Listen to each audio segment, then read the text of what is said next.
वनचर जीव हुआ करते हैं, जो जीव हुआ करता है, एक गाय भी हुआ करती है, उसमें भी इतनी संवेदनशीलता होती है, अगर आप प्यार से हाथ फेर दो, हाथ रख दो, तो वह आपके पास बिना लालसा के चली आती है।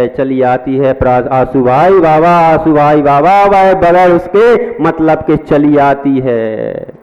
वह उसको कहता है, लेकिन वह डर जाता है, सोचता है मैंने मारी कुल्हाड़ी, ये मेरे को क्या करेगा, खा जाएगा। वह कहता है, सिंह कहता है, सिंहराज बनराज कहते हैं, मारते हो तो ठीक, नहीं तो मैं अभी तुम्हारा भक्षण कर लूंगा।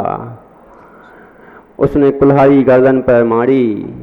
वह कहता है अब तुम यहां से चले जाओ जल्दी और 8 दिन बाद मेरे पास आना। वह लकड़हारा चला जाता है। लकड़हारा जाने के बाद 8 दिन बाद आता है।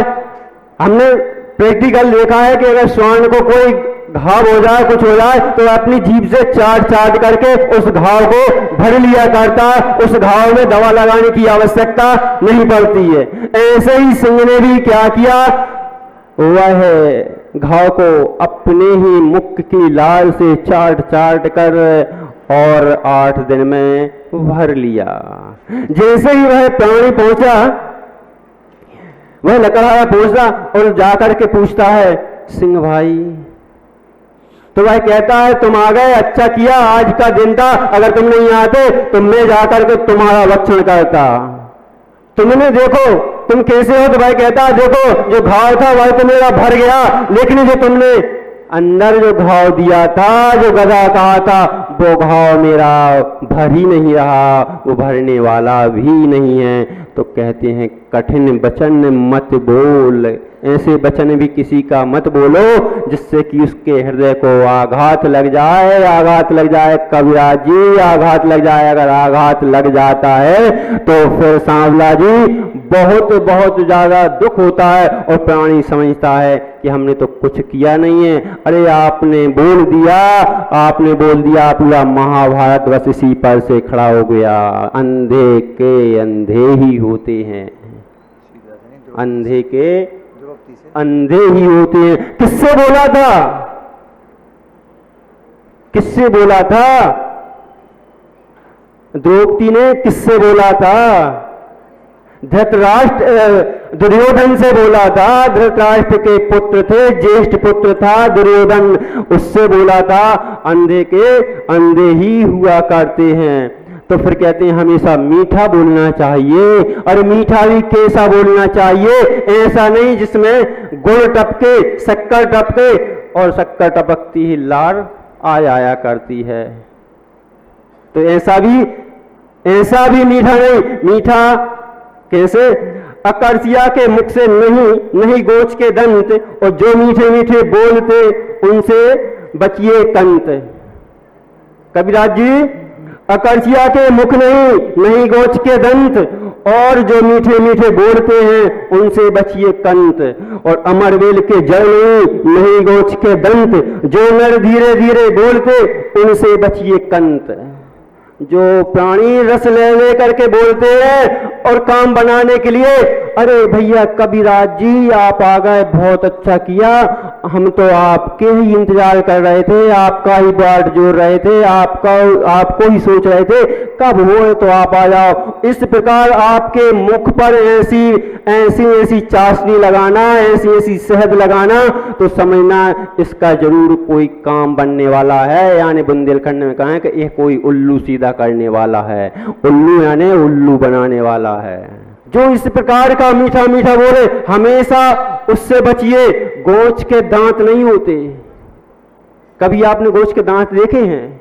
दांत नहीं होते, लेकिन वह फिर भी क्या करती है, चाहे तो वह उसी थन में लगती है, चाहे तो वह उसी थन से दूध पीती है, लेकिन वह पीती क्या है? उसकी परिणति देखो, वह खून ही पीती है, उसके सिवा कुछ नहीं करती।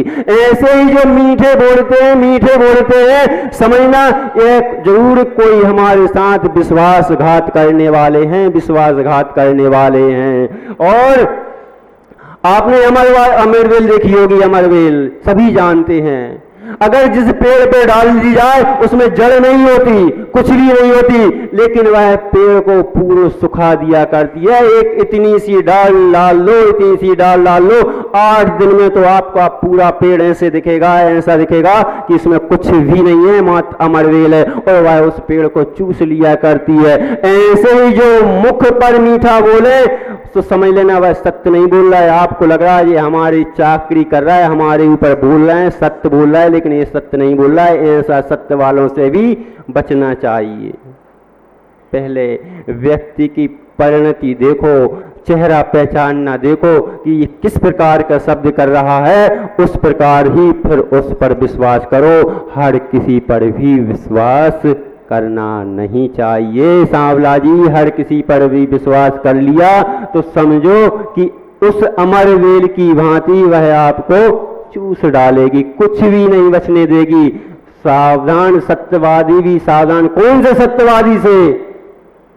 जो आपके अंदर गुण की चाशनी लपेटे, जो आपके मुख पर शहद की चाशनी लपेटे और फिर बोले देखो हम आपके गुणगान कर रहे हैं। पुराने जितने भी राजा महाराजा निस्त और नाबूद हुए हैं तो वह इन्हीं के वजह से हुए हैं, क्योंकि उन्होंने क्या किया, अपने मंत्रियों को, मुख की चाकरी करने वालों को अपने पास रखा और सत्य का असत्य बोलते गए, और मुख पे जो आ रहा है वह कहते गए। सत्यवादी जग में सुखी, तो कहते उत्तम सत्य व्रत पालीजे पर विश्वासघात नहीं कीजिए। जो प्राणी अगर विश्वासघात करता है तो फिर आपको छोटा सा दृष्टांत देते हैं। फिर सांवला जी फिर प्रभु के एक आध नाम और बता देंगे आज, और फिर उसके बाद क्या होता है।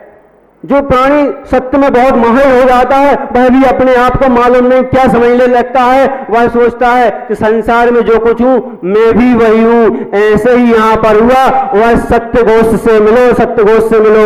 वह सत्य का चोला पहनकर अपने गले में जनेऊ डाल लिया और कटार रख ली।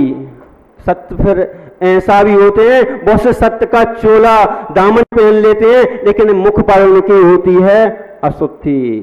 तो वह कहते हैं सत्य घोष नाम का जो व्यक्ति था, सबने उसकी कथा पढ़ी है, सब जानते हैं। उस सत्य घोष ने अपनी इतनी प्रसिद्धि पा ली थी कि प्रसिद्धि पाते तो वह राजकोष के राजा के खजाने में भी पहुंच गया। मैंने मंत्री पद को प्राप्त कर लिया, क्योंकि सबको विश्वास हो गया था यह सत्यघोष है। और सत्यघोष का नाम जब चल गया तो वहीं पर एक बाजू में पास में ही पद्मखंड नाम का एक नगर था।